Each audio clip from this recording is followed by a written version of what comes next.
तो हेलो बच्चा पार्टी, आपका मेरे इस चैनल में स्वागत है। आज हम यहाँ पर पढ़ने वाले हैं 11th क्लास का मैथ चैप्टर नंबर 1 सेट अर्थात समुच्चय, जिसे हिंदी में समुच्चय कहते हैं, ठीक, और इंग्लिश में सेट कहते हैं। इसको आप ध्यान में रखें। और सबसे पहले हम देखने वाले हैं इसका इंट्रोडक्शन। इस चैप्टर का इंट्रोडक्शन पहले हम देखेंगे, तब उसके बाद में हम इसका एक्सरसाइज 1.1 कंप्लीट करेंगे। तो 1.1 में क्वेश्चन नंबर 1 के सारे क्वेश्चन मैं सॉल्व कराऊंगा, फिर इसके नेक्स्ट वीडियो में आगे का सॉल्यूशन मिलेगा। तो हम यहाँ पर स्टार्ट करते हैं। सबसे पहले इसका इंट्रो। तो इंट्रो सबसे पहले देखिए, मैंने इंट्रो में क्या लिखा हुआ है, सेट। सबसे पहले मैंने यहाँ पे सेट लिखा हुआ है। तो सेट क्या होता है? सेट को हिंदी में समुच्चय बोलते हैं। और समुच्चय क्या होता है? किसी चीज़ को एकत्रित करना। समुच्चय जो होता है किसी चीज़ को एकत्रित करता है। समूह क्या है? कई आदमियों या कई कीड़ों या कई वस्तुओं का एक समूह यानी झुंड, उसे हम समूह कहते हैं। तो यहाँ पर मैंने कलेक्शन लिखा है। सेट को मैंने यहाँ पर कलेक्शन, मतलब उसका अपोजिट जो होता है वो कलेक्शन होता है। तो कलेक्शन यानी क्या होता है? कलेक्ट करना है, मतलब सबको एकत्रित करना। तो ये हमारा सेट का अर्थ हो गया कि सभी, मतलब कोई भी वस्तु, व्यक्ति या एनीथिंग, कुछ भी हो, उसको एकत्रित करना, ठीक। तो अब इसमें देखो, every collection is not set, मतलब सभी समूह समुच्चय नहीं होते हैं। सभी समूह समुच्चय नहीं होते हैं। अब अगर मैंने सोच लिया, मैं यहाँ पर मैं सोच रहा हूँ कि वर्ल्ड में कितने फेमस क्रिकेटर हैं, मेरे हिसाब से जो होगा वो अलग होगा, और यही चीज़ अगर आप सोचेंगे तो आपके अनुसार ये चीज़ अलग होगा। इसके लिए यहाँ पर मैंने क्या लिखा है, every collection is not set, ठीक। इसलिए मैंने यहाँ पे every collection is not set, क्योंकि सबकी सोच अलग अलग होती है, सबके हिसाब से हर एक चीज़ अलग अलग होता है, इसलिए मैंने यहाँ पे नॉट सेट लिखा है, ठीक। तो नेक्स्ट पॉइंट देखो, only well defined collection of objects. इसका मतलब ये होता है, वेल डिफाइंड का मतलब क्या होता है? वेल डिफाइंड का मतलब होता है सम फॉर एवरीवन, मतलब कुछ भी, जो भी हो, कुछ भी मतलब कोई भी चीज़ हो, ऐसी चीज़ें जो हमारे अनुसार और सामने वाले के अनुसार एक ही हो। जैसे अगर मैं सोचूं, मेरे पास नेचुरल संख्या 1 से 10, मैं ये सोच रहा हूँ 1 2 3 4 5 6 7 8 9 10, यहाँ से मैंने 1 2 3 4 10, ठीक, मैंने ये चीज़ सोचा। तो जो आप लोग सोचोगे तो आप लोग के अनुसार भी तो यही आने वाला है, 1 से 10। तो ये तो चेंज नहीं हो रहा है। तो इसके लिए ये जो कलेक्शन जो हुआ है, इसे हम सेट कह सकते हैं, ठीक। तो अब सेट के बाद हम देखते हैं नंबर्स। इस चैप्टर में हम कैसे कैसे नंबर्स देखने वाले हैं और कौन से नंबर पढ़ने वाले हैं वो भी देखते हैं। तो सबसे पहले देखो n। आप लोग 9th में 10th में ये चीज़ पढ़े हो, n जो होता है नेचुरल नंबर होता है। n जो होता है नेचुरल नंबर होता है। तो सेट के अनुसार नेचुरल नंबर भी हम इसमें लिख सकते हैं। तो यहाँ पे मैंने क्या लिखा है, the set of all natural number. तो समुच्चय के अंदर नेचुरल नंबर भी आते हैं। और सेकेंड नंबर देखो, z, the set of all integer. जो सेकेंड वाला है, इसको देखो आप, जेड, जेड को हम जो सेकंड है जेड, उसको हम उडेन नंबर बोलते हैं। उडेन नंबर में इसमें क्या कहते हैं, प्लस की और माइनस की दोनों संख्या आती है, प्लस माइनस इसमें दोनों आते हैं, ठीक। और जो यहाँ पर थर्ड है क्यू, ये होते हैं क्यू बाई पी के फॉर्म में, मतलब बटे के फॉर्म में होते हैं। ये इसमें ये नंबर में बटे के फॉर्म आते हैं। The set of all relational number, relation number होते हैं, रेटिशनल नंबर, ठीक है। तो आप अब देखो चौथा हो गया हमारा रियल नंबर, जिसके अंदर सभी प्रकार के नंबरों का समावेश होता है, प्लस माइनस जो भी होंगे सब इसके अंदर आ जाते हैं। तो ये हमारा हो गया रियल नंबर।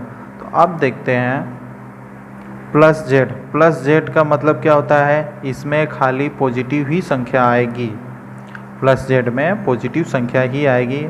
अब देखो उसके नीचे क्यू प्लस में भी पॉजिटिव संख्या आएगी, मतलब जो बटे की संख्या होगी वो प्लस वाली ही होनी चाहिए। और रियल नंबर में भी जो है सभी संख्या के जो भी होंगे माइनस के नहीं, बाकी इसमें प्लस ही होंगे। तो अब हम इसके बाद इसको देखते हैं सॉल्यूशन कौन, इसमें दो मेथड दिए हुए हैं, तो वो दो मेथड आप लोग जान लीजिए कैसे होता है, ठीक। तो देखो सबसे पहले यहाँ पे हमें दो मेथड दिया हुआ है।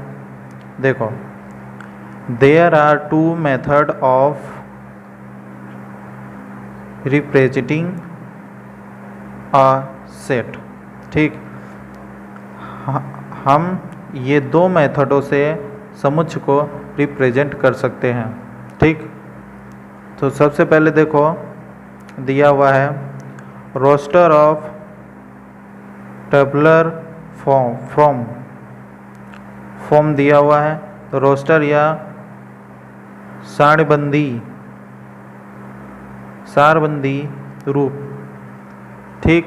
ये एक मेथड हो गया। दूसरा मेथड हो गया हमारा सेट बुलिंडर फॉर्म, तो समुच्चय निर्माण रूप, तो समुच्चय को निर्माण करने का एक रूप होता है।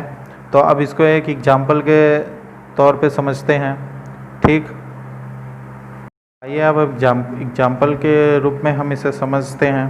तो सबसे पहले मैंने यहाँ पर लिया है रोस्टर का एग्जाम्पल पहले ले लिया है। तो रोस्टर के एग्जाम्पल में मैंने क्या लिया है, देखो collection of all English vowels, मुझे कलेक्ट करना है इंग्लिश वोवेल, मतलब अल्फ़ाबेट के वोवेल्स को कलेक्ट करके समुच्चय के फॉर्म में मुझे लिखना है। तो मैं कैसे लिखूँगा, देखो सबसे पहले आप यहाँ पर एक कर्ली ब्रैकेट बनाएंगे, मतलब मझला कोष्ठक बनाएंगे।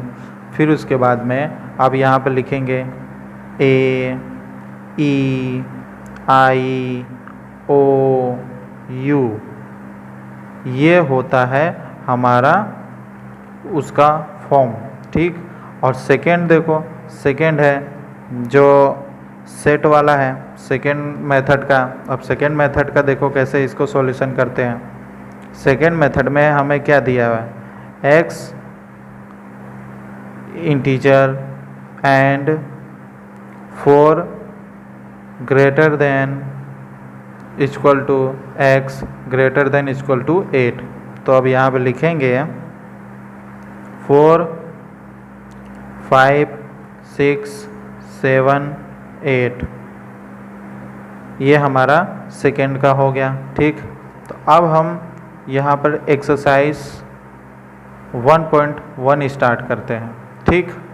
तो आप देखते हैं एक्सरसाइज 1.1 का क्वेश्चन नंबर 1, ठीक। तो देखो हमें क्वेश्चन नंबर 1 में हमें क्या पूछ रहा है और हमें क्या क्या देना है इसमें। देखो सबसे पहले दिया हुआ है which of the following are set, ठीक। तो हमें यहाँ पर ये लिखा हुआ है निम्नलिखित में कौन से समुच्चय हैं, मतलब ये जो सवाल दिए हुए हैं इनमें कौन से समुच्चय हैं। और फिर उसके बाद में बोल रहा है जस्टिफाई योर आंसर, मतलब जस्टिफाई करके अपना आंसर लिखो। तो हमें यहाँ पर लिख, इसका हिंदी होता है अपने उत्तर का औचित्य बताएं। ठीक, तो अब हम क्वेश्चन नंबर 1 पढ़ते हैं। देखो क्वेश्चन नंबर 1 में क्या दिया हुआ है, the collection of all the months of a year beginning with the letter J. तो इसका हिंदी अर्थ होता है जे अक्षर से प्रारंभ होने वाले, जे अक्षर से प्रारंभ होने वाले वर्ष के सभी महीनों का संग्रह। मतलब जे अक्षर से जो भी महीनों का नाम स्टार्ट होता है वो हमें यहाँ पर लिखना है। ठीक, तो हम यहाँ पर सबसे पहले लिखते हैं जे से कौन कौन से महीने स्टार्ट होते हैं। जे से सबसे पहले आप जानते हो जनवरी, तो यहाँ पर लिखेंगे जनवरी। सबसे पहले मैंने जनवरी लिखा, फिर जनवरी के बाद फरवरी, मार्च, अप्रैल, मई, जून। जून में भी हमारा जे से स्टार्ट होता है। और जो अभी फ़िलहाल में चल रहा है जुलाई, ये भी जे से चलता है। तो अब हम लिखेंगे जुलाई। तो हमारे पास पूरे एक साल में सिर्फ जे से स्टार्ट होने वाले 3 ही महीने हैं। तो हमने यहाँ पे लिख लिया और यहाँ पर कर्ली ब्रैकेट से इसको बंद कर दिया। ठीक, तो अब हम इसको हिंदी में या इंग्लिश में लिखेंगे। तो आप देखो लिखेंगे the given collection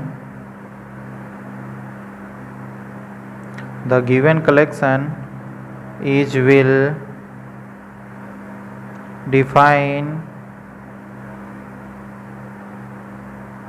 defined collection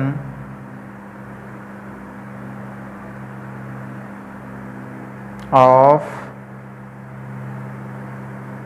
object। ठीक, ये है और जो हमारा एक सेट बन के तैयार होता है। तो ये हमारा एक सेट है। ठीक, तो अब लिखेंगे यहाँ पर hence if is a set। ठीक, लास्ट में हमें ये ज़रूर लिखना है। अब ये हमारा होता है क्वेश्चन नंबर 1 कंप्लीट। अब देखते हैं क्वेश्चन नंबर 2। तो क्वेश्चन नंबर 2 देखो, क्वेश्चन नंबर 2 में हमें क्या पूछ रहा है। देखो सबसे पहले the collection of 10 most talented writers of India. हमें इंडिया के जो बहुत ही ज़्यादा टैलेंटेड राइटर हो, मतलब लेखक को हमें बताना है। तो इस अनुसार, मेरे अनुसार तो कुछ और टैलेंट निकलेंगे, मैं किसी और को जानता हूँ, आप किसी और को जानते हो, और चलो सपोज़ अगर सेम भी जानेंगे तो ऐसा कोई कंफर्म नहीं है कि वो चीज़ आपको टैलेंट लगे कि आप जानो कि नहीं ये बंदा बहुत अच्छा टैलेंट वाला है और ये बंदा टैलेंट में कम है। मेरे अनुसार कुछ और होगा, आपके अनुसार कुछ और होगा, इसके लिए ये सेट नहीं होगा। तो अब यहाँ पर इसका आंसर हम क्या लिखेंगे, सीधे सीधे आपको क्या करना है, the given collection is not well defined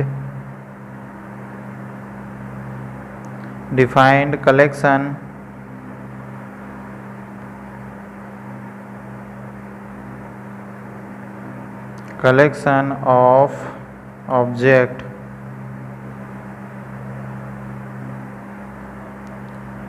hence is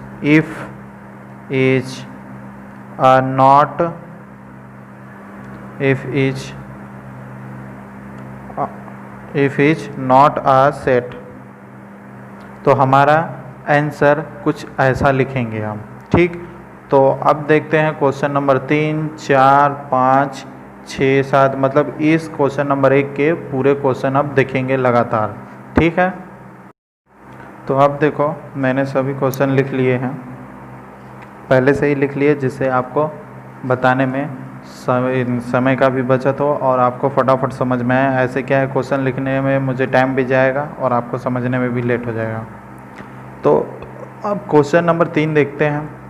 question number 3 में देखो क्या दिया हुआ है, अ टीम ऑफ 11 बैट्स, मतलब बहुत अच्छे, best cricketer batsman of the world, मतलब पूरे विश्व के अंदर में ऐसे 11 खिलाड़ी बताओ जो बहुत अच्छे बल्लेबाज हों। ठीक, तुम ऐसे तो मैं कुछ और गिनूंगा, आप कुछ और गिनोगे, इस अनुसार दोनों का सेट मैच नहीं होगा, तो ये भी हमारा सेट नहीं होगा। तो ठीक, तो अब हम इसे जैसे क्वेश्चन नंबर 2 में हमने जो लिखा था वही यहाँ पे भी लिखेंगे। तो देखो, the given collection is not well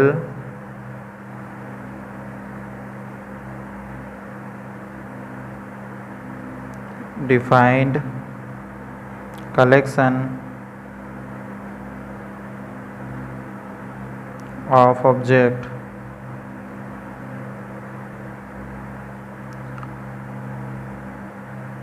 hence if is not a set। ठीक, तो ये हमारा हो गया क्वेश्चन नंबर 3 कंप्लीट। तो आप देखते हैं क्वेश्चन नंबर 4 में हमें क्या बोल रहा है। क्वेश्चन नंबर 4 देखो, पढ़ो पहले आप। The collection of all boys in your class, आपके क्लास में कितने बच्चे हैं, तो इस अनुसार मैं आपके क्लास में गिनूंगा तो उतने ही मिलेंगे जितने आपको मिलने वाले हैं, या मेरी क्लास में आप गिनोगे तो उतने ही बच्चे मिलेंगे जितने मेरे क्लास में बॉयज़ होंगे, उतने ही बॉयज़ आपको मिलेंगे, उतने ही बॉयज़ मुझे भी मिलेंगे। तो ये एक हिसाब से सेट हुआ।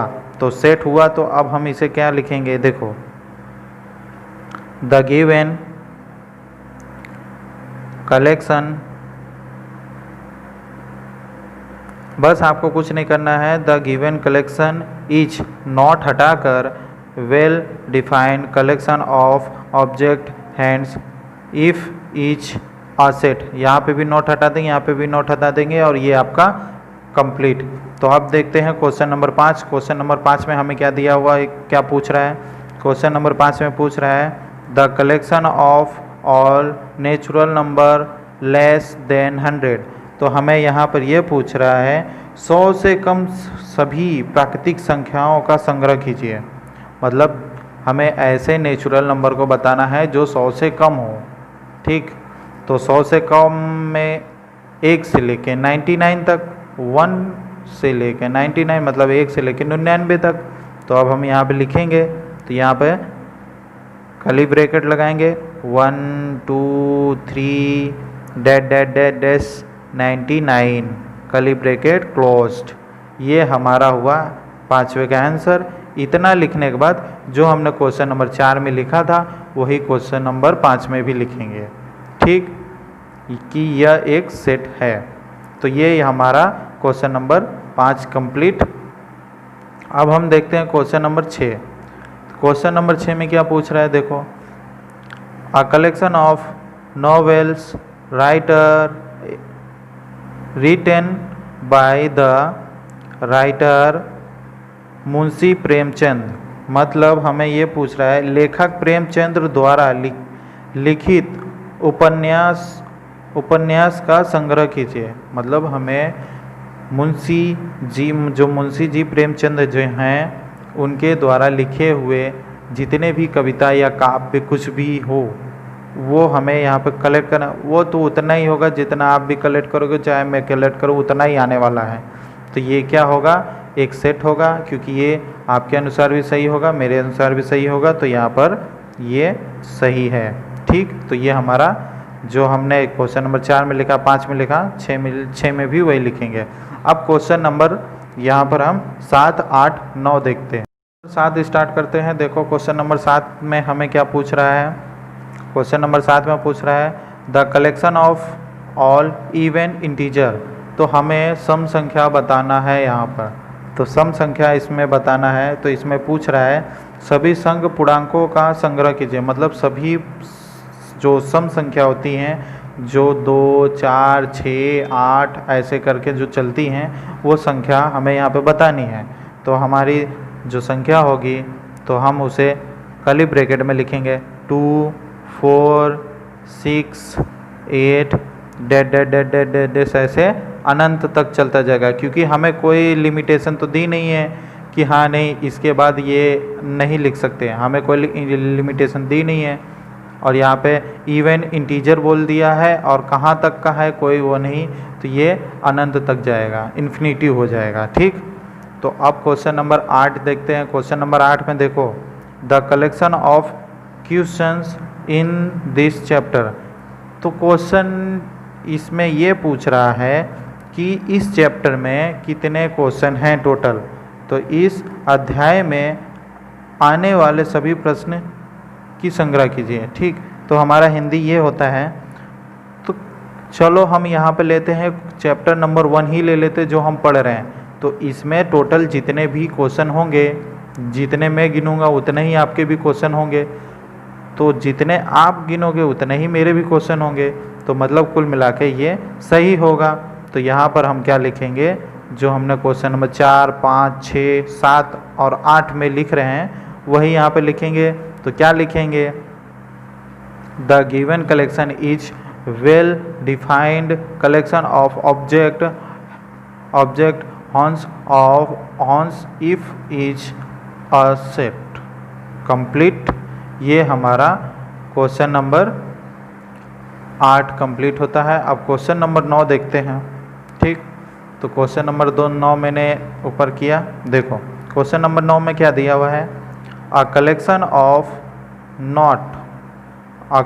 Of most dangerous animal of the world. अब यहाँ पर dangerous animal of the world कर दिया है। मतलब आपके अनुसार खतरनाक प्राणी कौन कौन से हैं। ठीक, तो मेरे अनुसार अगर मैं तो भाई सांप, बिच्छू, छिपकली ये सब से भी डरता हूँ।